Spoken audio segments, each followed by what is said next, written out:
আজকের রেসিপি ডিম দিয়ে মটন কারি।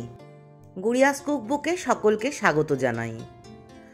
নিয়ে নিয়েছি এক টুকরো পেঁপে, কুচনো পেঁয়াজ, আস্ত পেঁয়াজ, আদা, রসুন, টমেটো, তেজপাতা, গোলমরিচ, শুকনো লঙ্কা, দারচিনি, লবঙ্গ, এলাচ আর স্টার এনিস। মাংসটা খুব ভালো করে ধুয়ে একদম শুকনো করে নিয়েছি। একদম জল থাকলে কিন্তু মাংসটা ভালো হবে না, তাই একদম শুকনো করে নিতে হবে। দিয়ে দিলাম হলুদের গুঁড়ো, নুন, লঙ্কার গুঁড়ো, সমস্ত পরিমাণগুলো আমি লিখে দিলাম, ডেসক্রিপশানেও লিখে দেব। ধনিয়ার গুঁড়ো, এবার দিয়ে দিচ্ছি কিছুটা সর্ষের তেল। দিয়ে আমি মাটনটাকে খুব ভালো করে মেখে মিনিমাম 2 ঘন্টা থেকে সারা রাত ফ্রিজে ঢাকা দিয়ে রেখে দিলে মাংসটা কিন্তু দারুণ খেতে হয়।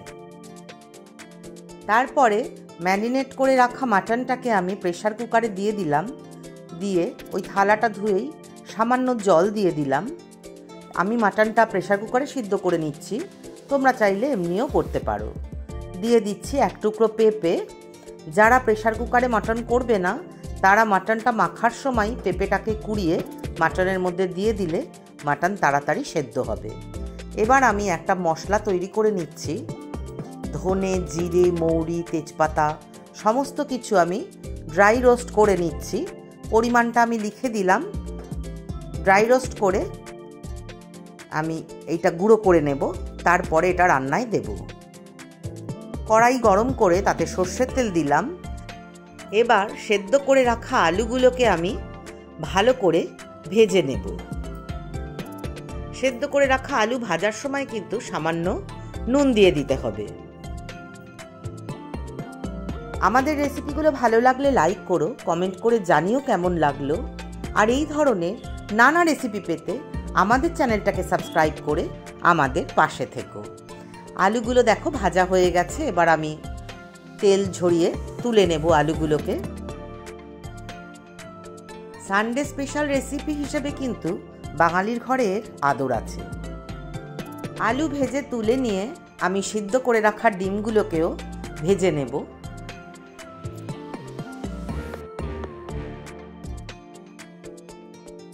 ডিমগুলো ভাজা হয়ে গেলে আমি তেল থেকে তেল ঝরিয়ে তুলে নেব।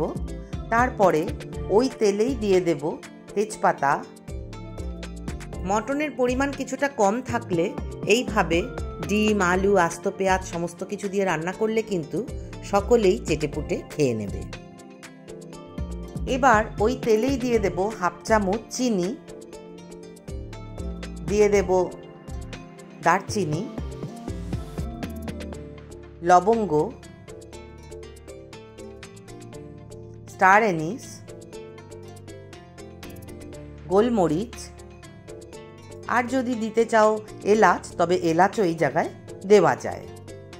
এইবার আমি মশলাটাকে ভালো করে ভেজে নেব।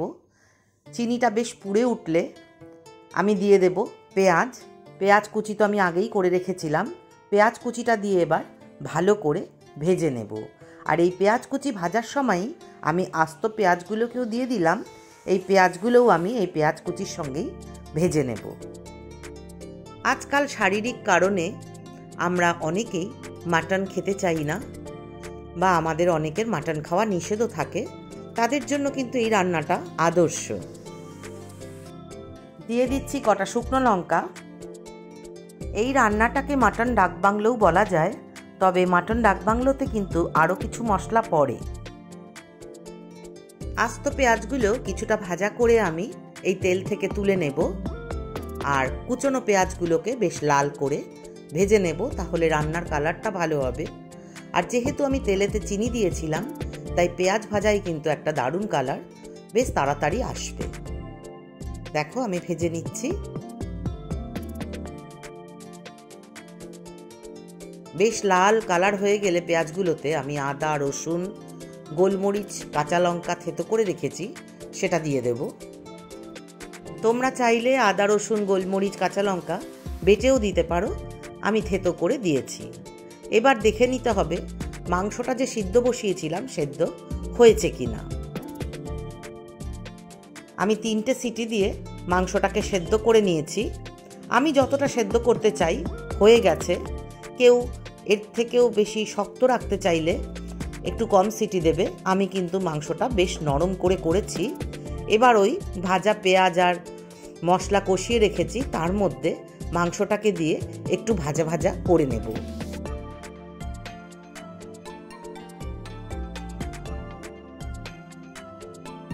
মাংসটাকে পেঁয়াজ, আদা, রসুন, গোলমরিচ বাটার মধ্যে দিয়ে ভালো করে কষিয়ে নিয়ে দিয়ে দেব ভেজে রাখা ডিম, আলু, পেঁয়াজগুলো। তারপরে আমি যে স্টকটা ছিল মাটনের, সেই স্টকটা প্রেসার কুকারের থেকে ঢেলে দিলাম। ঝোল বেশি রাখতে চাইলে এই জায়গায় ফোটানো গরম জল দিয়ে ঝোলটা বাড়ানো যায়।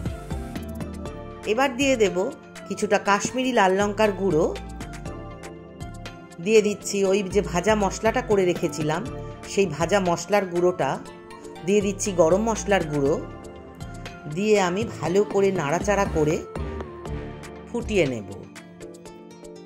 যেহেতু রান্নায় কোনো কাঁচা জল পড়েনি, তাই আমি কম আঁচে ভালো করে ফুটতে বসাবো। কম আঁচে রান্না হলে কিন্তু রান্নার স্বাদ খুব ভালো হয়।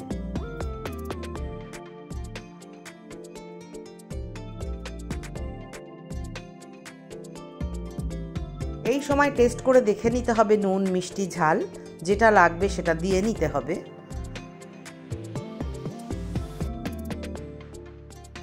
গরম গরম ঝরঝরে ভাতের সাথে, পোলাওয়ের সাথে, রুটি, পরোটা, লুচি, পোলাও সব কিছুর সাথেই কিন্তু এই ডিম দিয়ে মাটন কারিটা দুর্দান্ত লাগবে খেতে। আমার বাড়িতে তো সকলেই এটা খেতে খুব পছন্দ করে। আমি লাস্টে একটু ঘি দিয়ে দিলাম। এই রান্নাটায় ঘি পড়লে একটা দারুণ সুন্দর গন্ধ হয়। আজকের মতন টাটা। আবার দেখা হবে অন্য কোনো দিন অন্য কোনো রেসিপি নিয়ে।